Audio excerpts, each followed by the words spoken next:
بسم اللہ الرحمن الرحیم۔ شروع کرتا ہوں اللہ کے نام سے جو بڑا مہربان اور نہایت رحم والا ہے۔ آج کی اس ویڈیو میں ہم کچھ کڑوے مگر سچے اقوال آپ کی خدمت میں پیش کریں گے۔ ایک عورت ایک مولانا کے پاس گئی اور کہا کہ حضرت، میں نے سنا ہے کہ تکبر بہت بڑا گناہ ہے۔ میں جب بھی آئینہ دیکھتی ہوں مجھے اپنی خوبصورتی دیکھ کر بڑا تکبر آتا ہے۔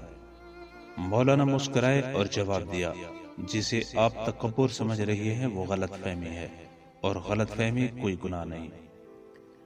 زندگی میں دو شخصیات کا بہت خیال رکھنا، ایک وہ جس نے تمہاری جیت کے لیے اپنا سب کچھ ہار دیا، یعنی تمہارا باپ، ایک وہ جس کی دعاؤں سے تم سب کچھ جیت گئے، یعنی تمہاری ماں۔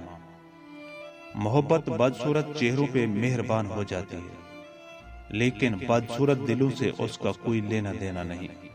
اپنا خیال رکھیے اور دلوں کی خوبصورتی کی حفاظت کیجیے۔ عورت کوئی پہیلی نہیں بلکہ ایک جیتا جاگتا وجود ہے، جس کی نفسیات کو سمجھنے کے بجائے اس کی محبت کو محسوس کرنا چاہیے۔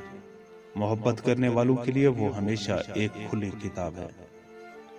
عورت ہو یا مرد، محبت دونوں میں برابر پائی جاتی ہے، ایک سے سنبھالی نہیں جاتی، دوسرے سے بتائی نہیں جاتی۔ وہ مرد عورت کے دل میں تیر کی طرح پیوست ہو جاتا ہے جو عورت کو دوسروں کے سامنے شرمسار نہیں ہونے دیتا، اس کا مان رکھتا ہے۔